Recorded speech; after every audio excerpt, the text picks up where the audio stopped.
Hello, this is Mr. Gilmore with the 3.3 Part 2 lesson, The Converse of ITT.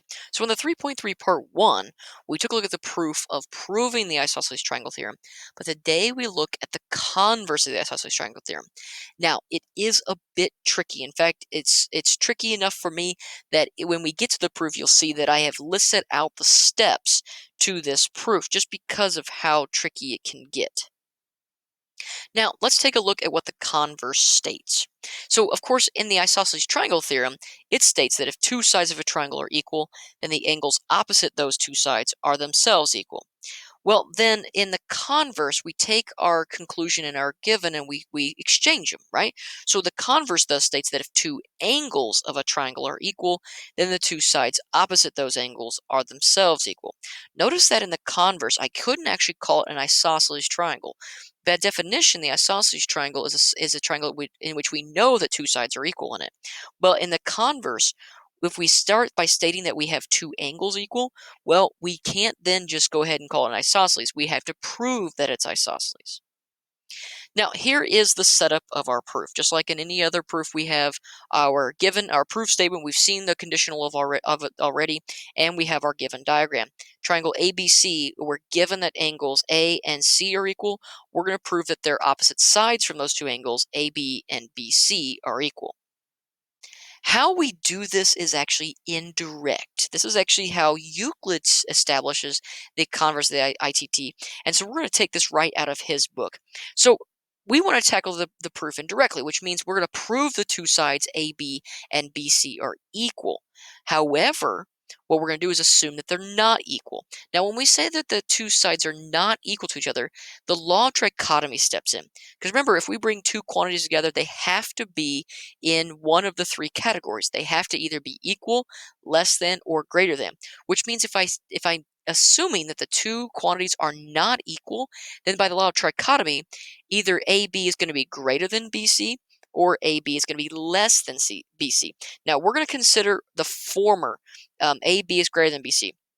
The proof of that AB is less than BC only differs in minor details. So essentially what we're going to find is when we assume that AB is greater than BC, we're going to find a contradiction. We're going to find the exact same contradiction if we assume that AB is less than BC, which means we remove both of those possibilities. We'll talk more about that when we get through our proof. So the assumption was made that since AB and BC are not the same length, we assume that AB is greater than BC. So imagine that I have two pieces of string. One string is longer than the other. My question is a very simple question. Can I cut the longer string down to be equal to the shorter string? Well, of course I can. And in fact, we can do the same thing in geometry. If I have a segment AB that's greater than another segment BC, I can then cut that segment down to be equal to the other segment. That's using the ruler postulate. I'm allowed to measure and make measure. So in our diagram here, I've marked a point D on the segment AB such now that AD and BC are the same length.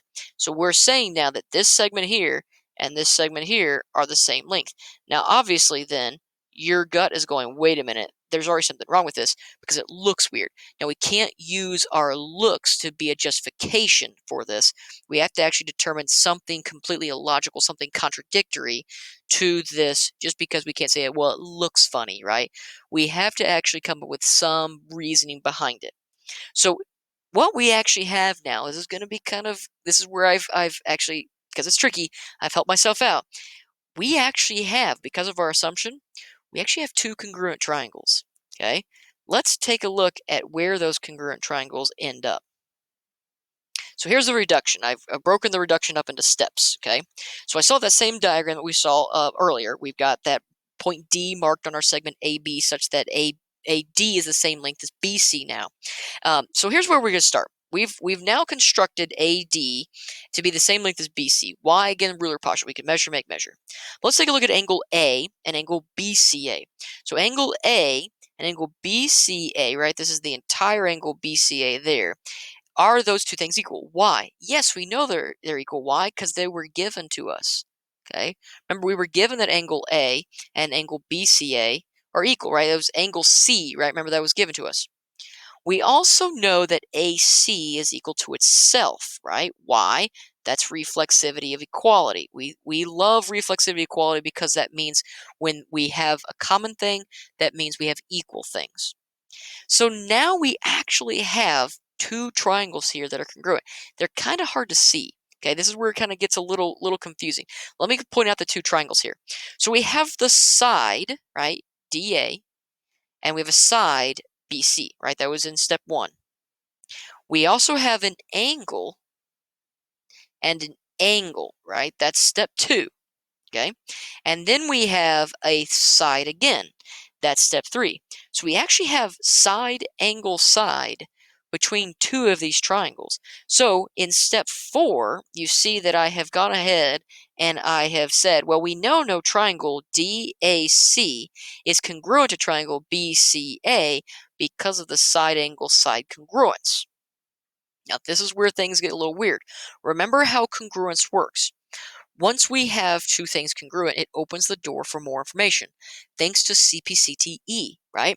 We can actually then say that the corresponding parts of these two congruent triangles are equal to each other, right? So I'm claiming now that angle A and angle DCA are equal to each other. Now here's why.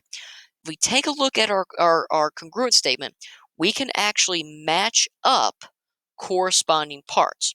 Now, we already knew that angle BCA and angle A were equal, but take a look. There's also this angle A here.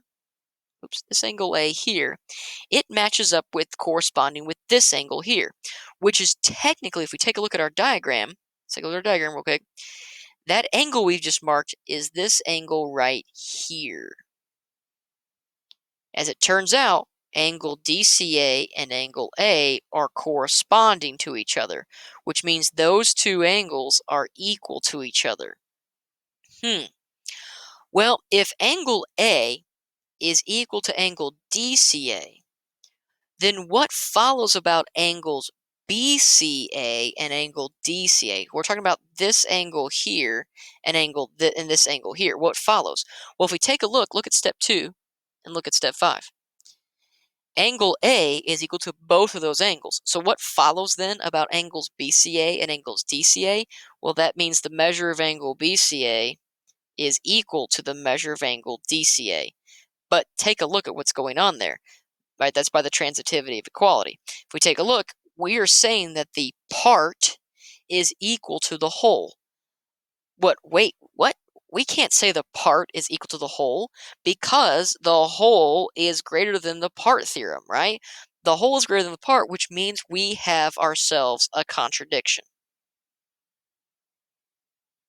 Now, this contradiction we used to say that we assumed that AB and BC were not equal to each other, which means we contradicted the fact that AB is greater than BC.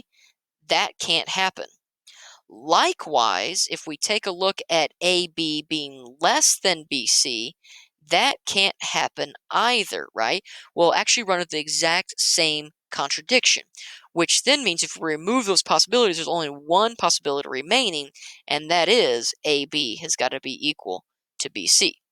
So we use the power of likewise in this case. Okay, I don't want to have to walk through the entire proof over again just to prove that AB is less than BC. Well, it's actually going to be the same way. There's going to minor details change, but we're still going to show that AB being less than BC also means we have a contradiction laying in wait. We'll remove that possibility, which then means we've taken all three possibilities into consideration. We show that AB is greater than BC. That can't happen. We can also then likewise show that AB is less than BC. That can't happen. That can't happen. But by law of trichotomy, one of those three things has to happen. Either it's greater than, less than, or equal to. Well, then it remains, since those two possibilities can't happen, AB has to be equal to BC. So you see, it was a subtle proof, right? Very subtle. It's a bit tricky because of the whole overlapping game. And it's also kind of hard to, as we diagnose what are our corresponding parts within those two congruent triangles, it was tricky to see that, yes, angle A was also then corresponding with angle DCA, leading us to that contradiction. So Please be sure to be looking at the 3.3 worksheet. This is a follow-up of the first lesson. However, this proof is contained on the same worksheet, the 3.3 worksheet. If you do have any questions, do not hesitate to email me. With that, be good and do good.